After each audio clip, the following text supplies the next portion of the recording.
the number one thing to build trust is if you feel like somebody genuinely cares about you, that is by far, and when you look at the most trusted people, who are they? They're teachers, they're coaches, they're advisors, they're parents. Those are the highest trusted relationships that we have. And it's because they genuinely care about us. And I call it value journalism, is identify what is truly valuable to people. Because if you understand what's valuable to them, you can care about their futures. It takes something a little more to lead with impact.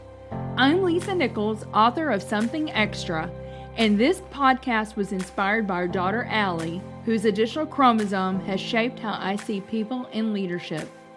Each episode features conversations with inspiring leaders from around the world about what truly defines how they lead and serve others. If you enjoyed today's conversation, please consider leaving a 5-star review. It helps more people discover the show. And if you'd like to go deeper, my book, Something Extra, is available on Amazon and through other major book retailers. Our guest this week is John Hall, speaker, author, and the strategic advisor at Relevance, who is currently reshaping how brands dominate the new era of AI search and answer engine optimization. A renowned growth investor and the author of Top of Mind, John specializes in helping leaders build radical trust and master their most precious assets, their time and their relationships. Well, John Hall, welcome to the Something Extra podcast. I am so excited about our conversation today. We have already been talking for about 20 minutes, and I have laughed more. My jaws are hurting. I have laughed so much. So I just know we're going to have fun, and we're hopefully going to give some good stuff away to our listeners. But, I just have to laugh because you and Jenny had hopped on before I got on here. She said, "How do you want us to introduce you?" Tell Jenny what you said. Well, yeah, I just like it rolls off the tongue really easy. I said, "Hey, so just introduce me. I'm the captain of Lisa's scrapbooking club," and so you just say it with a straight face and serious. And she was like, "What?" What? And so, yeah, so I always just like the reason why I joke around on things like that is I always think that whether and I've given people permission to do that when I speak too, because in any situation, if you can break down a barrier and create some level of comfortableness at the very beginning, you have so much more progress you can make in that conversation, as silly as it is. So It's so true. But what our listeners are going to find out, about John is he is incredibly brilliant. You're brilliant, John, but you are also funny and you've got a great sense of humor. And I love the authenticity of you. So I cannot wait to jump into this. But you and I met, we were at the Realign conference together. You spoke and I spoke, and we have our dear friends, Matt and Maria Granados, to thank for connecting us, right? yeah, they had talked very highly of you for a long period of time, actually, and it was kind of one of the reasons why I went to the event, because they were just like, "Hey, we're bringing together these really good people, and you were one of the top names on the list." So I'm glad we made the trip. I'm glad we did too. Well, we're going to have fun.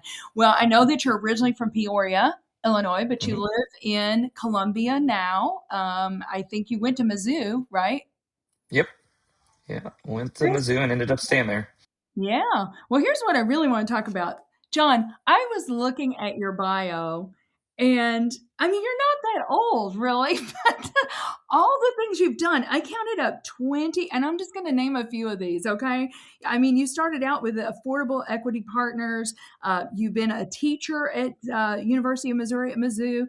You were the co-founder of Influence, American Program Bureau, advisor for Codebase. It goes on and on and on and on. I know that you were, calendar.com, right? You were founder there and advisor, investor. Now you're with Relevance. John, you have done a lot, but it didn't start then.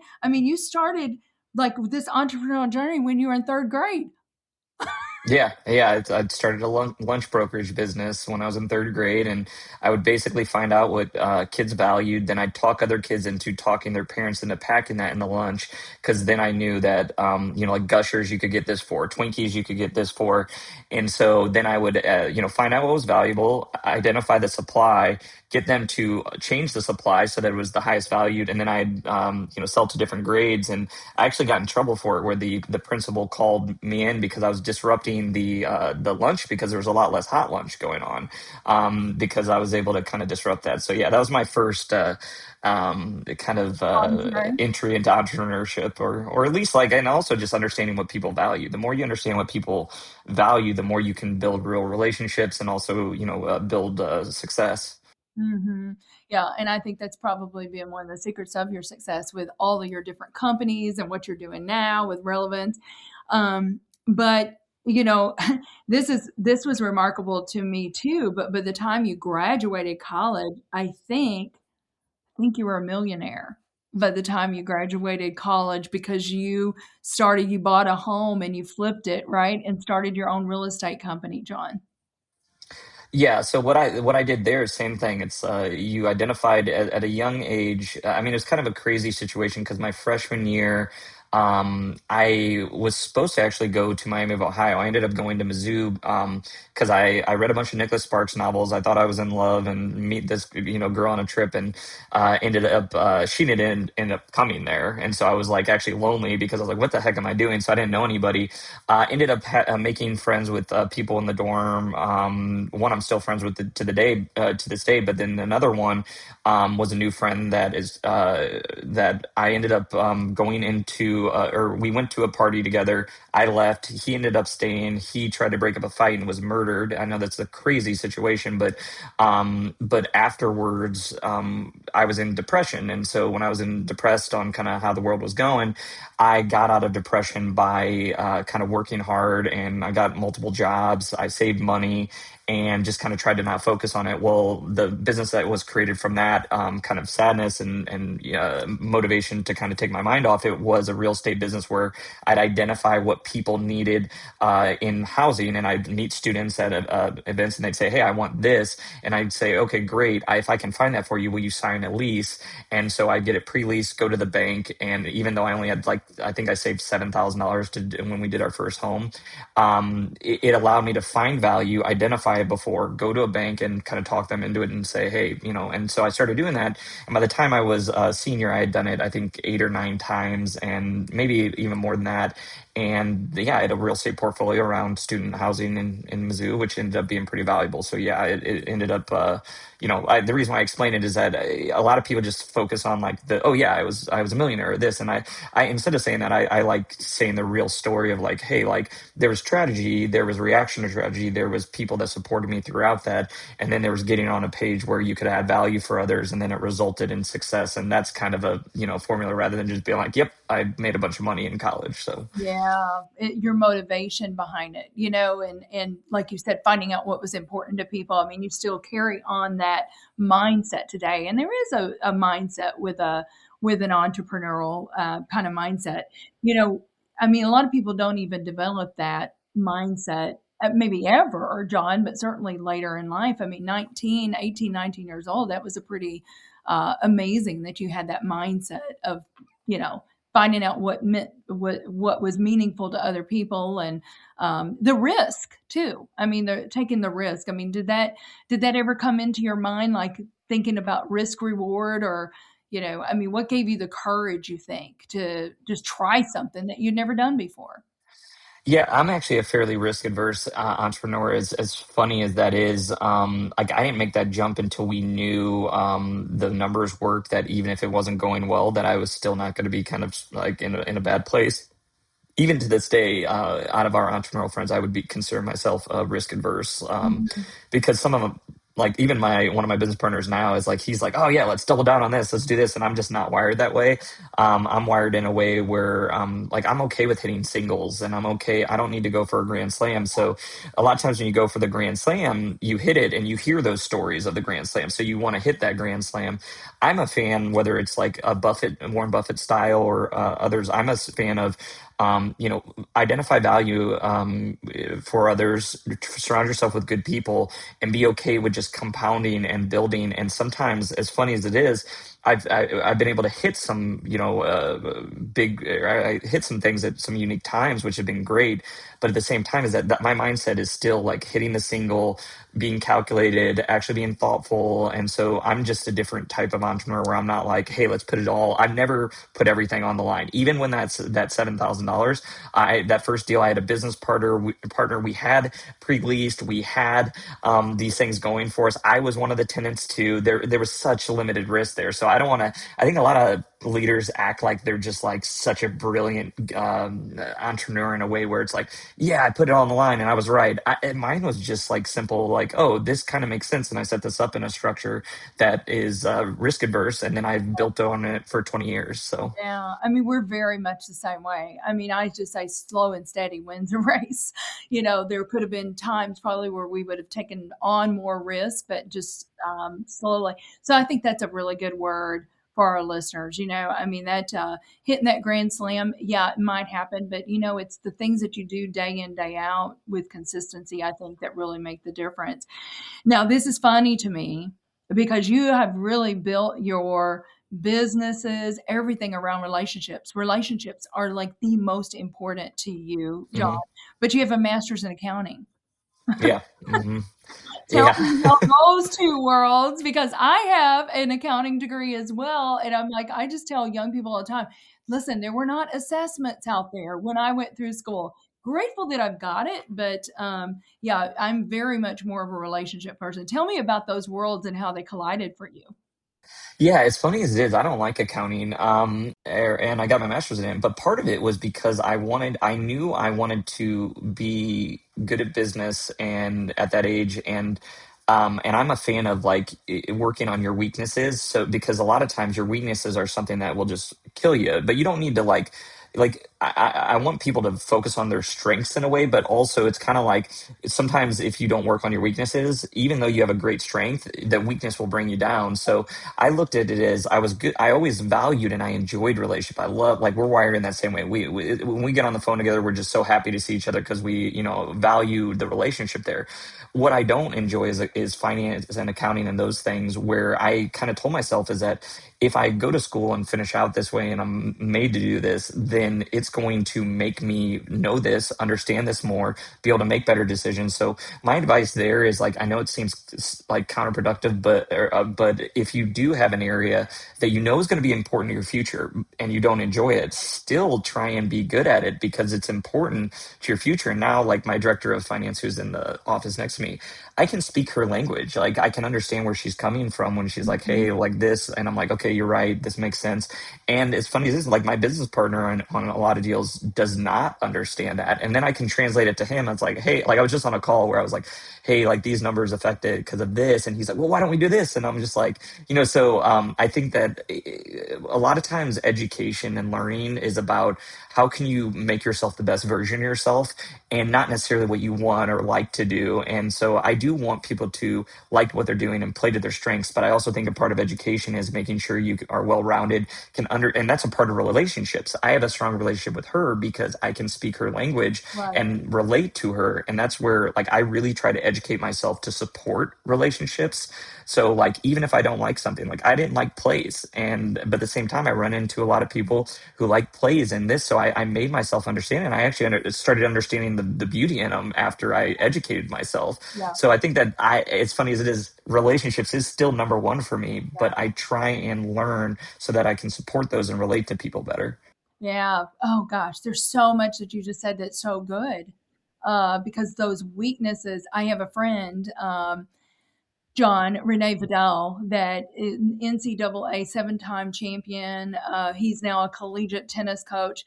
I was just talking to him last week, and he goes, "Listen," he goes, "you may hate doing the backhand, but he said that's your blind spot, that's your weakness Mhm. because the backhand, the fact that you did not practice that backhand will be the thing that's your downfall, in a tournament." And so I do think I'm a very much of a strength finders kind of person, but you do have to be aware and you have to continue to work on those things. So, well, I do believe, and I want to talk about this a lot, but because we've had a mutual friend that really made a big impression on and a big impact on a lot of people. So I know, like, I do believe that relationships and your ability to relate to other people and be caring and truly love people and help people, I think is a differentiator for you, John. I really do. But you talk a lot about being top of mind. And in fact, I'm going to show our listeners, I've got John's book here, top of mind, and it is so good. Here's what it says: use content to unleash your influence and engage those who matter to you. You talk a lot about being top of mind. What does that really mean, like when it comes to branding and marketing? Yeah, and for anybody who like, if you recommend that book, it's like I wrote it 8 years ago, maybe even nine with the initial ideas. And something I would say is that like some of it is very dated. That was before AI. It was before different things that you can scale some of the strategies with. So, but still, the idea of it will never change.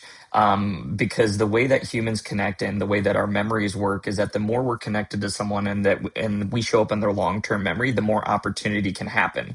So when you think about that, is that the first idea kind of top of mind is like building trust, like actually having an element where someone feels like you genuinely, the number one thing to build trust is if you feel like somebody genuinely cares about you, that is by far, and when you look at the most trusted people, who are they? They're teachers, they're coaches, they're advisors, they're parents. Those are the highest trusted relationships that we have. And it's because they genuinely care about us. And we know, even if we like my daughter this morning, she's not happy with me about advising her about something, she still knows that I can't genuinely care about her.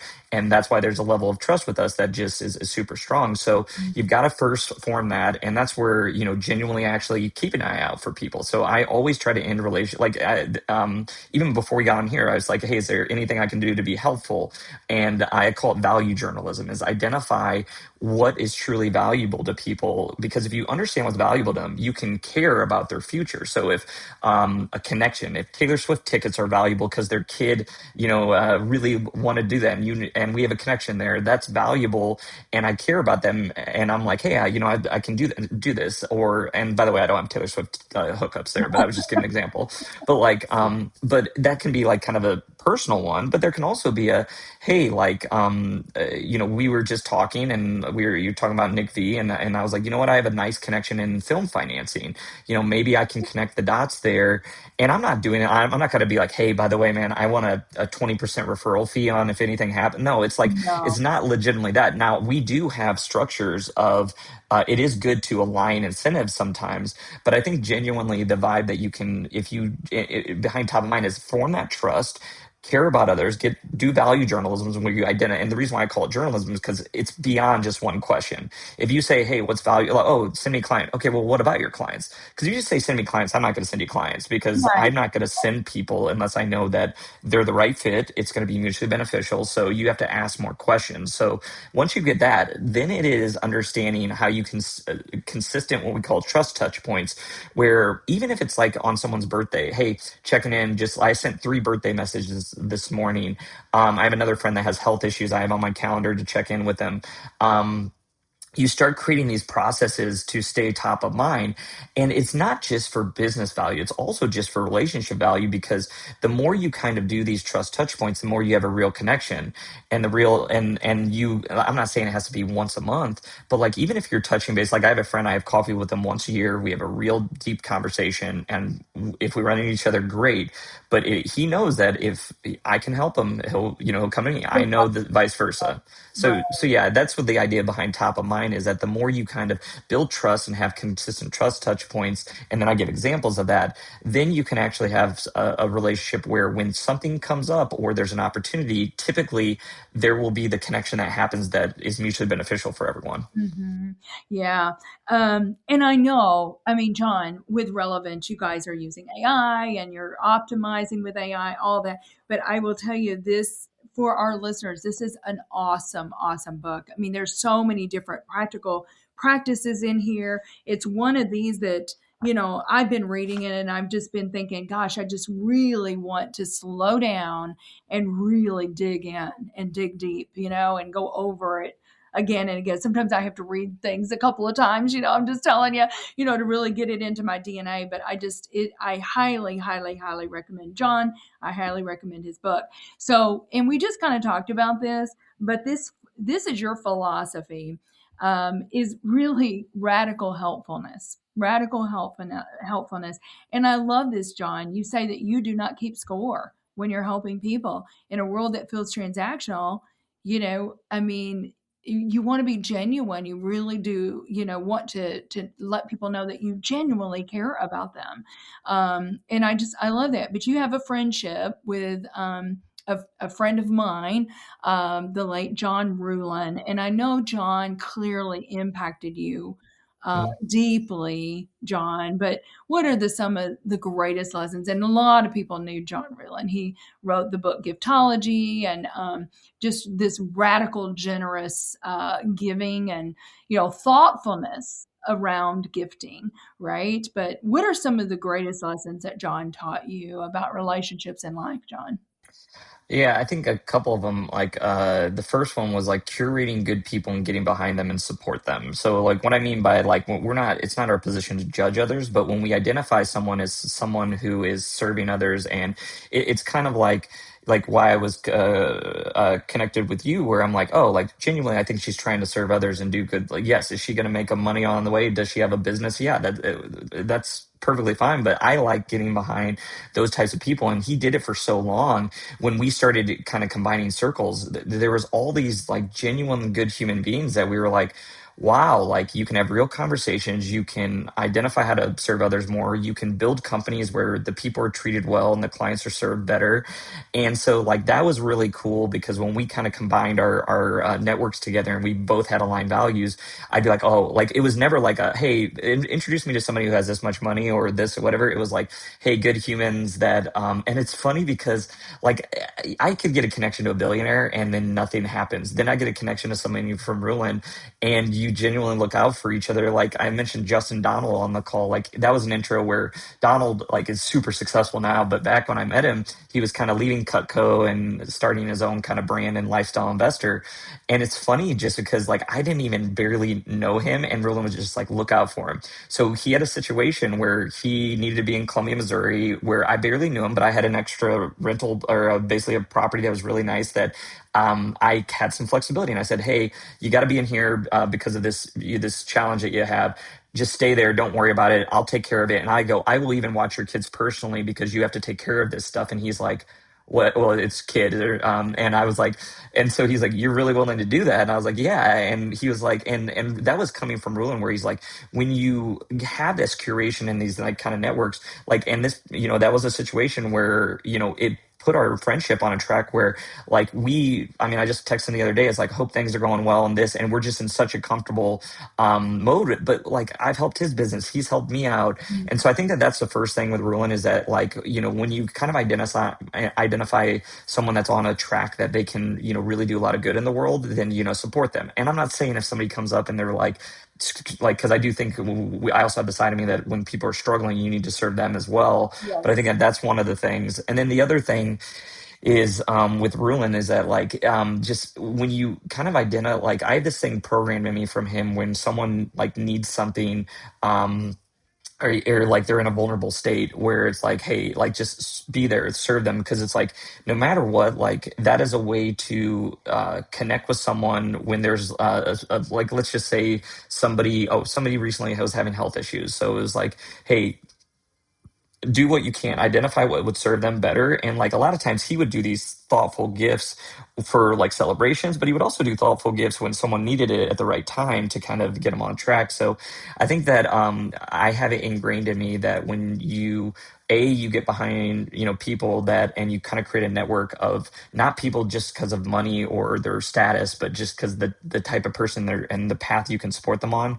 And then in addition to when you identify moments, and these moments are ones where it could be like they have a business accomplishment and you're doing something, or it could just be, hey, there's like the one that I did 2 weeks ago was there's a very wealthy person in town that he serves other all the time. So I said, hey, like, and for his birthday, it was a big one for him. And I said, hey, let's spend time doing the mug which you kind of showed, but this is the mug that Roland did that is super customized. But we did that for him. And, it probably took 15 of my hours, but at the same time is that's someone who serves others all the time and he never asks for anything in return. And so, you just got to step up for people at the right time, because then that recharges them. Wow, that's so good. That is so good. Yeah. So, yeah, I've done a few of those mugs myself. So if you need a I mean, this is a really cool mug, people. So if you want a gift like that, reach out to John and he can help you navigate. Oh goodness. Yeah. What do you think that leaders often misunderstand, John, about influence? Well, one of the biggest like this is one that I could even see in you is that like a lot of the times with building influence comes the battle between ego and influence, and what I mean by that is like you're a really good human, and a lot of times branding and influence comes with this oh, I would say this challenge of, well, if I do these things, then it could come off like egotistical. And you're a very humble person. And like, I think that's one of the biggest things with people that I see constantly, especially honestly with women. Men have less of a problem with getting their brand out there. And trust me, there's data that supports this. I'm not just being like that.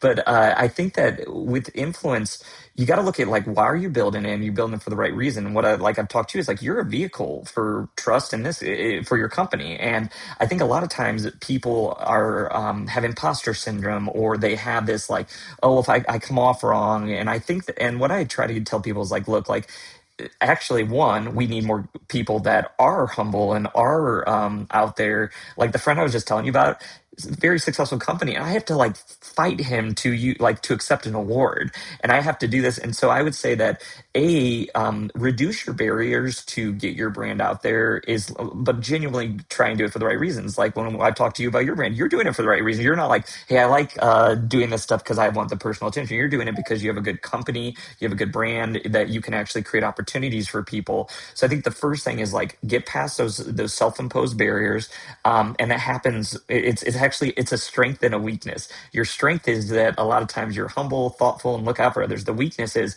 that gets in the way of becoming the vehicle. And I'm not saying you have. I'm just using an example because it's more of a compliment, because this is how your personality is that, you know, when there's good humble people out there that are meant to be out there, don't let that distract, because there's a lot of super humble people that are out there that like I love seeing, where I'm like encouraging them. I'm just like, look, like do that more, because the egotistical people, I guarantee they're going to. We don't want this next generation to see that. So first reduce the barriers there. And then also it's like you're a vehicle for not just your company, but for other opportunities. And so that's where it's like, when you think of influence as this vehicle for good for your company, for others, for then it becomes this sense of doing this for the right reasons, and now I can push forward. And just don't put self-imposed barriers in the way, because then if you do that, then you're hurting yourself, but then also the people out in the industry, they need people like that to be out there. So you know that's going to be good for everyone, because it filters down. And that's why with Relevance, a lot of the companies we're working with are ones that we feel like should be at the top. They should be the industry leader. If somebody comes to us, like I don't want to bash any companies, but there was a company that came to us and huge budget, and they're like, hey, want you to work with us and make us the most relevant company in the space. And we're like, no. And I don't say because you suck. I say just not a fit. And Right. because I don't want to see them as industry leaders.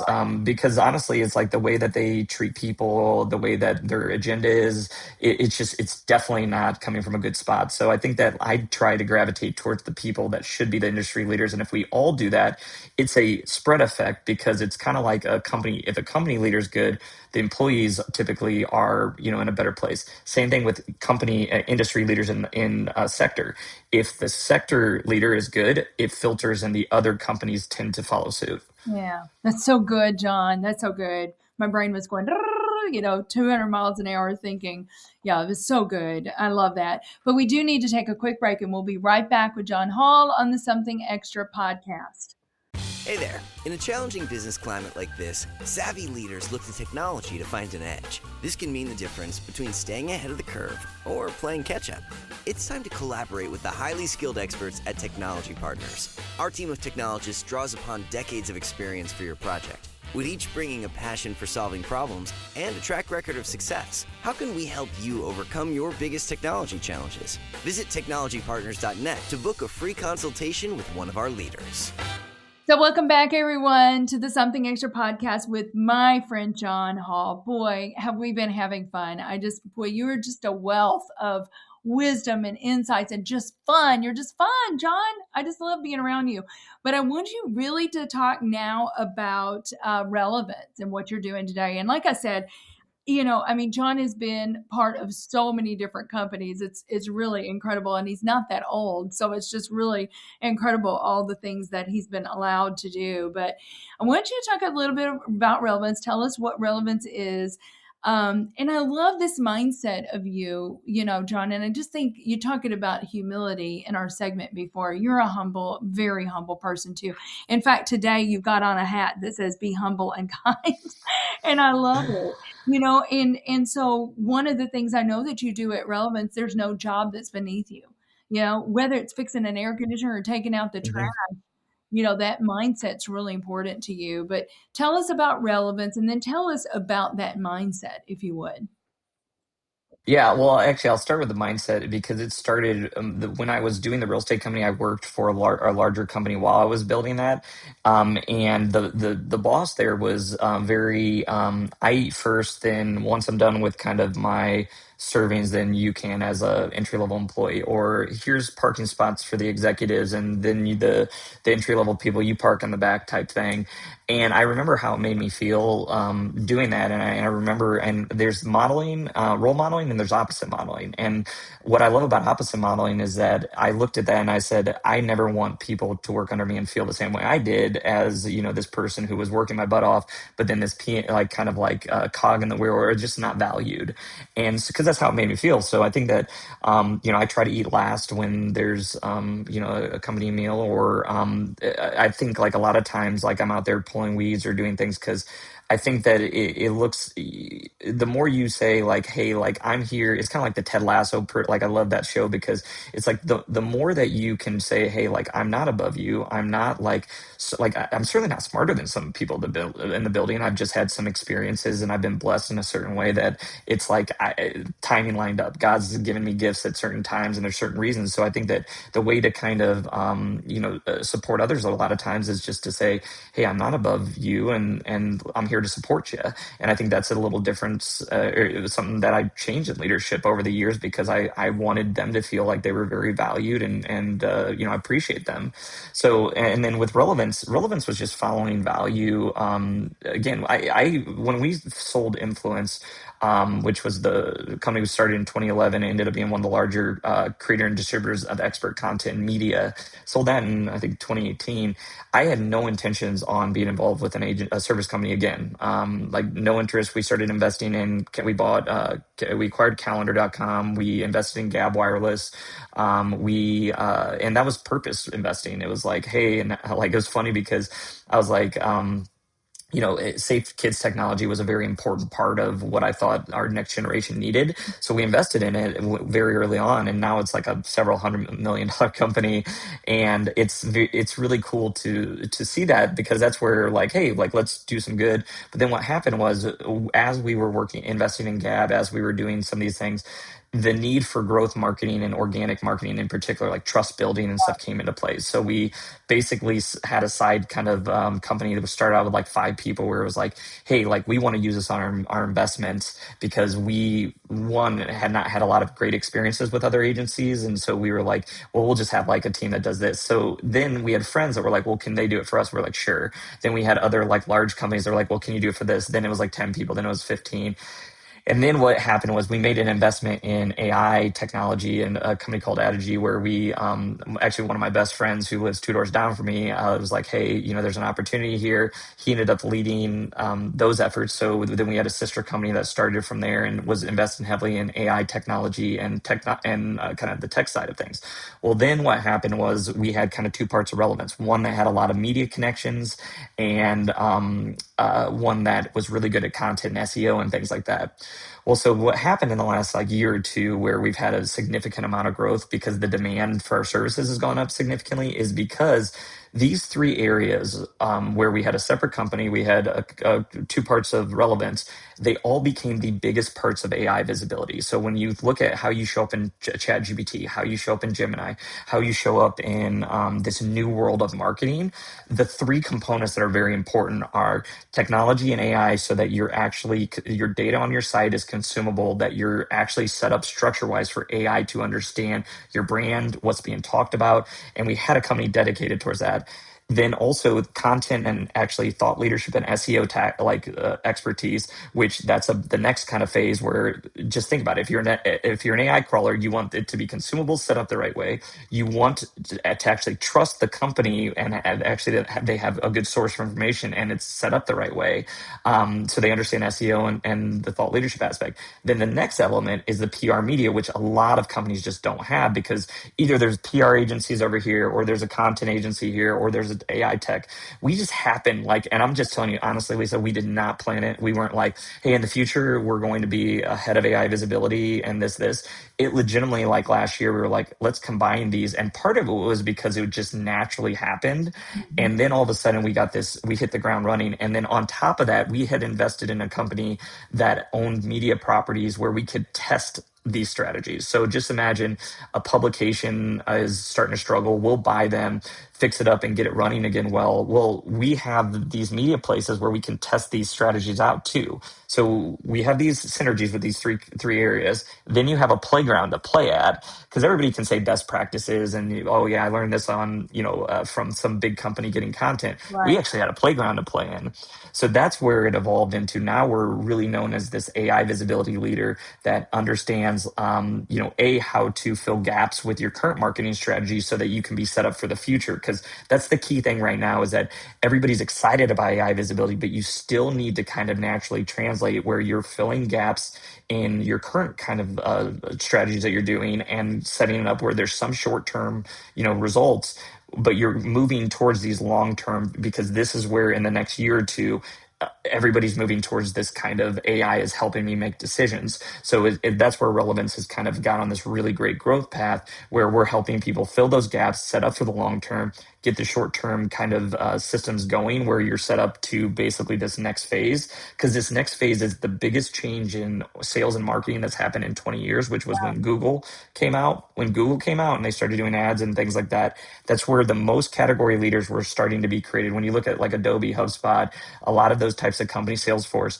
they really got to jump on Google advertising and Google organic, and that's what kind of had them scale. We're in that same 20-year cycle where something is coming up that is so major that we have to kind of get on the track, be positioned, and if you're good in about a year, then you can kind of scale from there. So that's kind of the excitement of Relevance right now. It's so exciting. And John, I've had multiple conversations with you. I think everybody needs you. I think the beautiful thing about you guys is you got all the pieces, right? You've got the content, you've got the PR, the media connections, then you've got this AI piece that, we all need to be paying attention to. And it is going to change. It's going to change every industry, but certainly when it comes to marketing and sales, I think it's going to be just, if you don't prepare for the future, you're probably not going to continue to be relevant. No pun intended, Yeah, especially B2B right now, it is so important. Like B2C, you got a little runway because we're seeing conversion rates like a little lower, but it's still important especially with some companies. But like B2B, it's vital right now, because it's funny is that like we're seeing conversion rates 50% or higher from a GPT or Gemini or lead like that, because it's like, hey, I'm looking for a tech company with awesome leadership. That's this, that's this, that's this. It's like 14 different things. And then it's like your company comes up. And it's like this one. And then there's these 4 other ones that could be, well, if you get that lead, they're like, oh, same thing with us. When people are typing in AI visibility and specifically one with media context and this, and that can do this, then it's like, it serves you on kind of this it's kind of like the first time where like Google is never really like, I trust this result. It's like, here are the options. Now chat knows me more than a lot of my friends do. So like, it's like, by the way, you should deal with this company because I know you don't want to work with anybody who's unethical or this. This company has these reviews where it said they like fired 20 people at once and treated them like crap. Why don't you pick this one? And I'm just like, you're right, I should pick that one. Great, sign the, so that's where we're going, and it's just changed a lot. Yeah, I agree. Well, there's a few more things I want to talk about, and then we're going to talk about something extra. You are so incredibly intentional, John, with time management. the Mhm. only thing that we can't make more of, we can make more money. We can, hopefully make more energy, by getting proper rest and stuff. We cannot make more time. You track your days in 15-minute increments. Yeah, and 15 to 30 minute. Yeah, it just depends on the day and how busy it is. But yeah, they call that time blocking. So that's an actual like really effective strategy. And yeah, like I do it both digitally and written. So that's also a memory kind of exercise where people joke around. They're like, wait a minute, you own, and I'm still an owner in calendar.com. And they're like, so you own that software and you still keep a daily. And then actually it's Granada's planner that I showed you. This is from Matt Granados with Life Pulse. Right. But every, the day before I always plan out my day for the next day, and it's these increments, and then I actually can only kind of hijack that if something becomes a priority over those to-do lists. So I think that like I'm a very big fan of being very deliberate on your time, blocking it off and prioritizing. And it's not like rocket science. It's planning out the day before, understanding what's important. And it's not just like with your business. Like I go on a walk with my wife every morning now. If it's going to be reasonably and it's not storming, we go on that walk. And people that can't be like we did. There was one priority last week that trumped it, but it was also like it's not more important. I was just like, hey, I have to do this board meeting or something at this time, and she's like, no big deal. But I think that like that's the way you got to think about time. And as funny as it is, like I went through this stage where I just felt busy, and that's where I felt value. It's like I'm on 20 calls a day. I'm this, and what's funny now, it's like I can just like really be deliberate about time and have one conversation and just sit back and chill out the rest of the day, and that's more effective than my 20 calls that I was on because it's a pride issue. I feel valuable the more harder I work. But now it's like, hey, work smarter, and the start of that is being valued or valuing your time and also just happiness. You want a balance with people you care about, so you got to be deliberate about it. Yeah, that's so good. I think I read somewhere where you like the night before you even like put five priorities, five or less priorities on sticky notes. Yeah. John. And I mean, we can't really, and I mean, so like give me an example of like what that would be. Your walk with your wife is going to be a priority, right? Maybe Yep. time with your children, this podcast with me was a podcast. Yeah, so I'm looking at this. So this is the coffee stains, as you can tell. But I just pulled this. But like, so this was one where this is a combination of to do. So I have priorities and to dos, and same thing digitally. But I can just show you but like in this case, the to dos where I needed a client report done. There was one of our companies was looking at a potential acquisition. So it was like this, and it's listed in rank. But then it's like a lot, and then it's a priority one would be pay kids because my kids did this work for me. So I treat like they have their own money and they have their accounts, and that took priority. So like the first thing I did to start the day was make sure my kids was aligned because if I forget that, that's huge. And then it actually has a self care. What can I also improve today? And so yeah, so the night before the to dos, you prioritize them, and then yeah, the way that I go is so this is maybe not the healthiest thing, but if it is a super important thing, I typically will not either leave the office or whatever until I get it done. And as funny as it is that I made that rule because I didn't want to be a procrastinator at all, and I didn't want to leave. And so now I rarely have to stay later because if it's super important, I prioritize it early on the day, and I make sure because I don't want to be in a time where it's 5 o'clock and I want to see my kids, and I'm like, well, I didn't you get the failed. You didn't get your right. three things you needed done, and Yeah, so you yeah, just got to make sure that. So yeah. Eat the frog, right? Or as my grandson says, eat the green peas. You do that thing that you've got to do, and maybe you don't even want to do, but you do that first. So good. I just love the intentionality, John. I love the intentionality because if you don't plan it, then somebody will, right? And so good. Oh my gosh, there's just in the distractions. I feel like the noise of the world is so much greater than it's ever been before. So I love that you do that. There is so much. I know that you prioritize your family. I think I read something where you play chess with your daughter every night.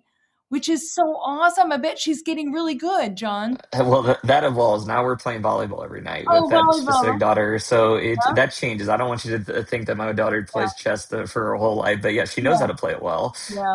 But I think that for that, it's it's being intentional about what a relationship means to you. Like, and the example that I give when I'm speaking is I always wear a pink shirt. Nobody I don't think, has ever seen me speak in the last 7 years without a pink shirt. And even when I went to the New York Stock Exchange and was on TV, like I would not get on unless I had a pink shirt, which was against their dress code. They didn't like it, and I guess I haven't been back there, so maybe that sends me a signal. But That's but for me, that's important. And the reason why I wear a pink shirt is because my daughter, when she's almost 13 now. It was like when she was 6 or 7 or something like that. She commented on. She's like, "Hey, you're traveling a lot, and I love when you're home." And I'm like, do you ever think about us or me when you're traveling? And I was like, that hurts me that one, you want me to be home. Two, you are thinking like, oh, I wonder what Dad's probably busy with work. And I was like, we need to. And that's like a step back where it's like, hey, I need to be intentional about this relationship. And so I said, hey, I'll always wear a pink shirt moving forward, so that that I'm thinking of you, and that you guys are always my priority. So I think that like those things are like we get caught up and we're tempted to not show what we value. So I'll give you an example. If I'm on a call with an important business deal, me 10 years ago would have been like, and my kid walks up to me, I walk, hey, hold on, like I'll get you, like it's important, so whatever. Now it's excuse me, sorry, I've got to take a break for a second. Hey, and I sit down. I'm like, make sure I send the signal that you're the priority, and and basically, okay, is it okay if I give like I'm gonna end this call? This okay, great. Doesn't matter who it is, because that's showing to me like my kids know that they are a priority over anything to do with business. And it's okay if it screws up the call. Then is that somebody I do want to do business with that doesn't that wants to judge me for me being there for my kids? yeah. And so I think that that's been an evolution where I used to say, hey, I'm doing this for you, so you let me be, and that's a priority because I'm making money, so you can have. That's the shift in psychology where you have to be like, it's kind of the BS thing to think of is like I'm working really hard to provide money for my kid and I'm feeling this value, where if my kid, if I don't prioritize them, they don't feel that value. So it's like it's kind of a conundrum there where you're like, and now I've kind of taken, and the reason why is because pride and ego come into play there, is that I want to feel like I'm providing, so my ego makes me feel like it's, but the truth is that most kids in relationships want that quality time and that you care and you're going to drop so what you're doing for them. So Yeah, they want your presence more than a present. yep. Really, they want your presence the most. I love it. Gosh, John, we could keep going, but I have to ask you, this is called something extra. And I ask every guest this question. What do you believe is the something extra that every leader needs? I mean, I would say like the biggest thing that's extra in my life has been faith, and so it's like as crazy as I don't think that it's faith for everyone. I mean, for me it is, and I don't push it on others. I try to communicate, but the more that I've seen people become more value driven and doing the right thing, even in situations where you're like it seems stupid at the time, I've just seen that make the biggest difference over time. Is that have that guiding light for me? It's faith now, and the more that I've been around people is that no matter what, they end up in a better place the more that they just kind of use that as a guiding principle. And I have atheist friends who they kind of changed and evolved into that value driven mindset, and better things happen for them too. So, I mean, that's cheesy and it's very simple, but I think that the more we hone in on that and make decisions based on that, it's unbelievable how things work itself out. One of the examples that I just gave with the company Addigy that ended up merging the tech side. One of the reasons why that company existed is because I was a landlord for a tenant that just signed a 7-year lease, and they were two entrepreneurs starting out, and they business wasn't working out as well, and they had another opportunity. Well, I could have said, nope, I'm not letting you out and screw you over, and I'm just gonna keep collecting money until you get out of business. Instead, I was like, hey, let's work this out. I want what's best, for you as well. Let's, and I ended up supporting them as not just a mentor, but hey, like, let's get you guys on a good track. Now they're extremely successful. It's like laughable. They're so successful, but the gap that was filled was Adigy. And we kind of made that jump because of the opening. I was like, hey, I have space. Tim, why don't you do this? And then Adigy became this like force of nature that now it's put us on this track where now our company is on this momentum. So it's like at the time that was stupid. Who lets somebody out of a 7-year lease in year one? And so I think that the more that you do that, and the more that I believe it's faith. But if I don't want to push that on someone. I just would say, in my experience, it is. In others' experiences, sometimes it's just value driven decisions, and surround yourself with good people, value driven, and that's what makes the difference. So yeah, I concur. yeah. I concur. Yeah, I know that's not anything new, but for me, it's like it's the No, big difference in the last 10 I years or know. 5 years of my Oh, life that's made a bigger made difference. all the difference for me. It's been made all the difference. So this has been so much fun. Thank you so much, my friend. This was a lot of fun, and I just know that it's going to help our listeners. I hope that people reach out to you. Follow John. He writes. We didn't even get into that, but you write for Forbes. You write for like lots of different publications and stuff, John. So, just follow John, CNBC, Fast Company, many others. He's got a lot of thought leadership out there, and I know that's going to help you. So follow John, and thanks again for making the time. Yeah, always happy to be here for you. Something Extra with Lisa Nichols is a Technology Partners production. Copyright Technology Partners, Inc., 2019. To learn more about this week's guest, check out the show notes at tpi.co/podcast. If you enjoyed this episode, consider leaving us a review. Thank you for listening to Something Extra.